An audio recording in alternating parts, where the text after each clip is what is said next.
believe fear of failure is one of the most underdiagnosed, misunderstood, mismanaged and constraining phobias around. Because people sometimes think they have it when actually they haven't, don't realise they have it when actually they do, and don't know what to do about it when they do have it. The fear of failure stops some from acting on their ideas and starting a new project or venture, while in others it stops them from ever finishing one. Their fear of failure being so intense that they would do anything to avoid facing the truth, which is, did their idea work or not? And that's a serious problem, because if we're in the middle of a project and then discover we have a fear of failure, well, then we're stuck. We can't finish it because, well, we fear failing, and we can't give up on it because we'd be admitting we couldn't do it, which of course is a failure, which we've just realised we're scared of. So, what do we do when we're faced with such a difficulty? Do we take a long, hard, thoughtful look at ourselves and dig out the real reason we're scared of failing? Do we go and seek professional help and advice to try and overcome our irrational fear? Do we sit down with our loved ones and explain to them the situation and ask for their help and support to get us through this emotionally tough period of our life? No. We ignore it because we have a far better plan. We'll just keep ourselves really busy for years, doing non-essential tasks, or tinkering around the edges, or redoing work we've already done. Or we'll work tirelessly towards an unachievable perfect result. Anything, absolutely anything, rather than knowing the truth, whether or not our idea, our project or endeavour worked or not. And that's bad enough, but consider this.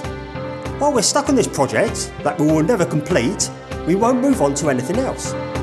We won't admit we fear failing, we don't want to face knowing if it would have succeeded or not, so we just sit there for years, never knowing. Life passes us by.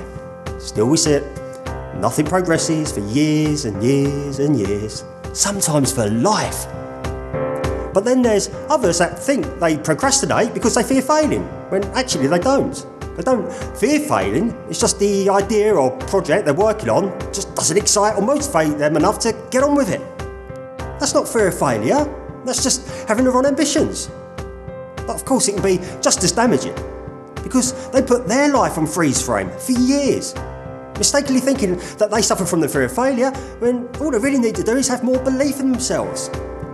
With more belief they can create and pursue dreams that they're more passionate about and believe they can actually achieve.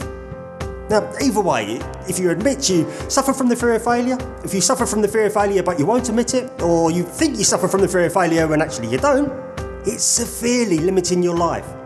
So over these next 2 episodes I'm going to explain to you how you can remove the fear of failure from your life once and for all. And this is where you start. First, you need to diagnose exactly what it is you're fearing if you did fail. Because you can't just say, I fear failure. That's just pointless because it's too vague. It's just like going to the doctors and after a thorough consultation the doctor proudly declares, I know what's wrong with you. You're ill. Because if you don't know what's wrong, you don't know what you're trying to cure. And if you don't know what you're trying to cure, well, how can you cure it? You can correctly self-diagnose what you're fearing by following these 2 steps. Step 1. If the fear of failure has stopped you starting work on an idea, an ambition or a dream, write down these words. I think the fear of failure is stopping me from starting, and then just finish the sentence. Or if fear of failure is stopping you completing a project, write down these words. I think fear of failure is stopping me from finishing, and then just finish the sentence. A very simple but massive step, because you now have admitted to yourself on paper, in black and white, that your fear is holding you back. So now you can go on to step 2, which is you need to work out why you fear failing the project or idea you've just written down. Now to do that, you need just one more sentence, which starts with these words. I fear failing, whatever the project was that you've just written down, because. And then in a short while you will complete that sentence with one of these 4 different types of fears. Number 1, fear of what others will think. Number 2, fear of proving yourself wrong. Number 3, fear of change. And number 4, fear of ending your dream. Now to help you decide which of these fears you may be suffering from, let me explain what these 4 types of fears are. Type number 1, fear of what others will think. You fear being ridiculed or looking incapable or stupid, or you're comparing yourself to others that you perceive to be more successful and you feel just a massive pressure not to fail. Now if that sounds like your fear of failure, then write it down to complete your second sentence. type 2 was the fear of proving yourself wrong. Now, I think this is probably the most common fear of failure type, but most people don't even realise they're suffering from it because it just all happens subconsciously. And this fear, it stops us from finishing our ideas because if we fail, we'd be proving ourselves wrong. We'll be saying to ourselves, oh, I wasn't as good as I thought I was. In other words, we're fearful the result won't match our self-image. Now, we can't risk finding out our idea failed, so to avoid that result, we never finish or start the project. By doing this, we may not have proved ourselves right, but we haven't proved ourselves wrong either. And that leaves us with the peace of mind that it still could work. We're subconsciously protecting ourselves against the possibility of having to face the failure and the damage that could do to our fragile self-esteem. And I call it a fragile self-esteem because if you're suffering from this fear, it is what you have. Yes, your self-esteem is high enough to have the idea or dream in the first place. It's high enough not to dismiss the idea completely, but it's not quite high enough to be able to cope with it if it did fail. Now, if it's this fear that's stopping you from achieving what you want to achieve, then write it down to complete your sentence. Right, fear number 3 is the fear of change. Now, this is the fear that if your idea fails, it could negatively impact your life. Some examples of this fear are, I want to start this business idea I've got, but I'm in a well-paid job now, and if I do it and it goes wrong, how am I going to pay the mortgage? How am I going to afford to put food on the table? Oh, I think I'll stay where I am, it's safer. Or I want to take up this new job offer. It's more responsibility, more challenging, more exciting. But what if I can't do it? What if I then lose my job? And if I lose my job, how will I pay the mortgage? And how am I going to afford to put food on the table? No, I think I'll stay where I am, it'll be a lot safer. Now, as a side note, this fear of change can stop people completing their ideas because they fear positive outcomes as well. Now, for example, if this business goes well, I'm going to have to employ more staff, find bigger business premises, register for VAT and so on. That's a big responsibility. A lot of pressure. That scares me. No, I think I'll hold back for now. Is it the fear of change that's holding you back? If so, then put it down to finish your sentence. Okay, type 4, final fear, is the fear of ending your dream. Now, people often don't realise they have this fear either, because just like the fear of proving yourself wrong, it works at a subconscious level. Now, this is the fear that if you fail in achieving your dream or your ambition, you'll have nothing left exciting to aim for. You'll be left with no ambitions or hope. But of course, we all need hope in our lives to perform. So subconsciously, we protect ourselves from losing that hope.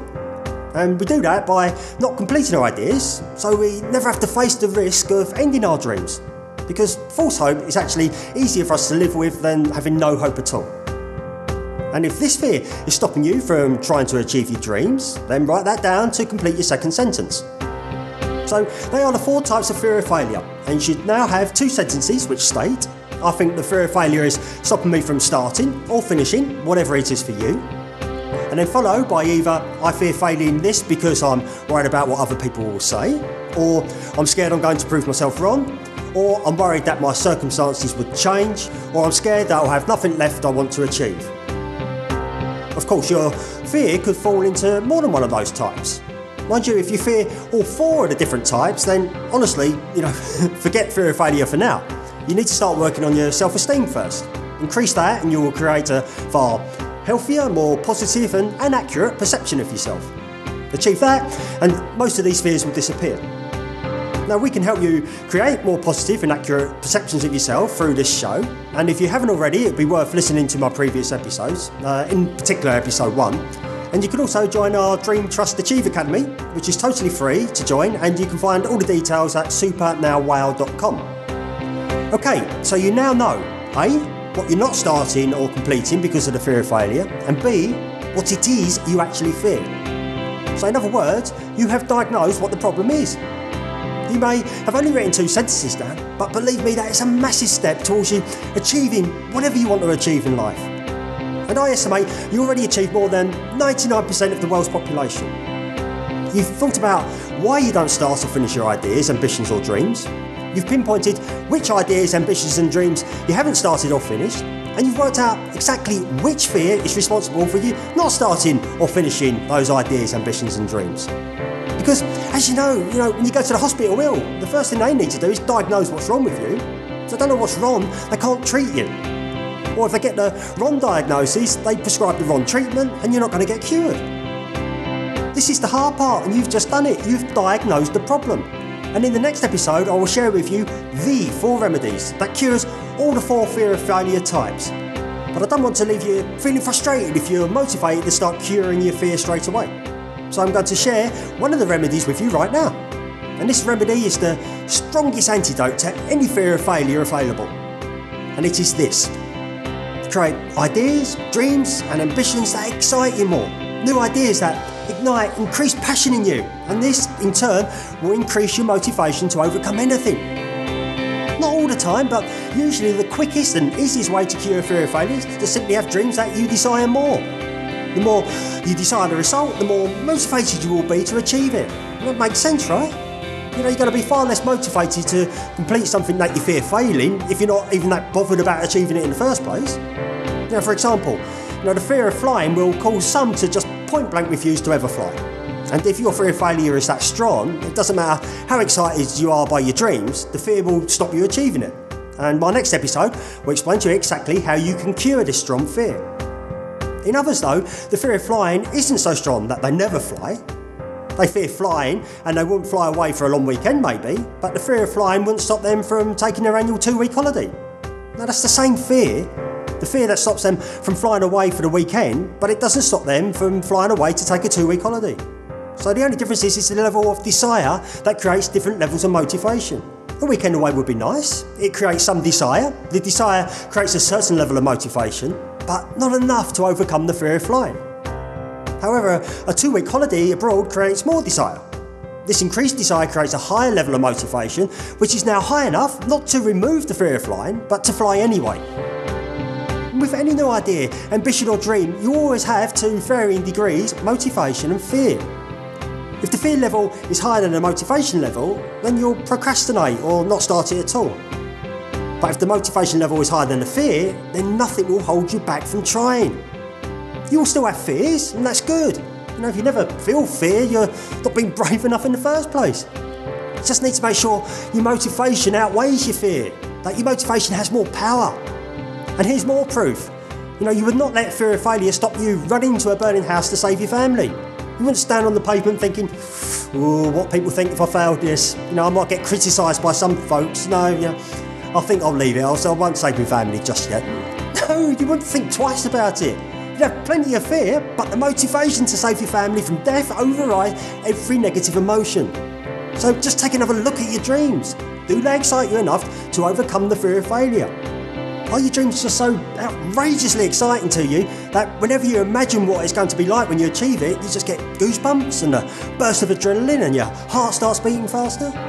Because if you have a dream that excites you that much, that will create such high levels of motivation in you, you will overcome any fears you may have about failing. Or are your dreams realistic? You know, have you kept a level head? Have you thought, oh, who do I think I am? Come on, this is the real world. I've got to be realistic with my ambitions. Because if your idea, ambition or dream has been created with that mindset, you're not going to have much desire to achieve them. And a low desire creates little motivation to overcome the fear of failure, stopping you from achieving them. So just decide to spend this week being unrealistic. You know, you have the freedom to do whatever you want to do with your life. And if your current set of dreams and ambitions are not big enough to overcome your fears of failing, then rather than spending your time trying to force yourself to overcome the fears, your time will be much better spent creating dreams and ambitions that are big enough to overcome them naturally. Because this week, these days, this now is going to pass anyway. So make this now a super now that just makes you go, wow.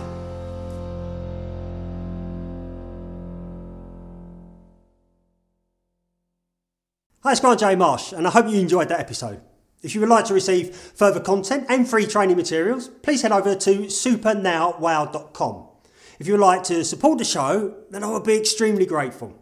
Please subscribe to the show on iTunes if you haven't already, and leave an honest review of the show. Or, if you can put up with staring at me for each episode, you can subscribe to the YouTube channel Grant J. Marsh. Finally, I'll be absolutely thrilled if you join me on Facebook at Grant J. Marsh Fan. That's Grant J. Marsh Fan, where every day I try to post inspiring content for you. Thank you so much for your support, it means a lot. And remember, today's going to pass anyway, so make this now a super now that just makes you go, wow.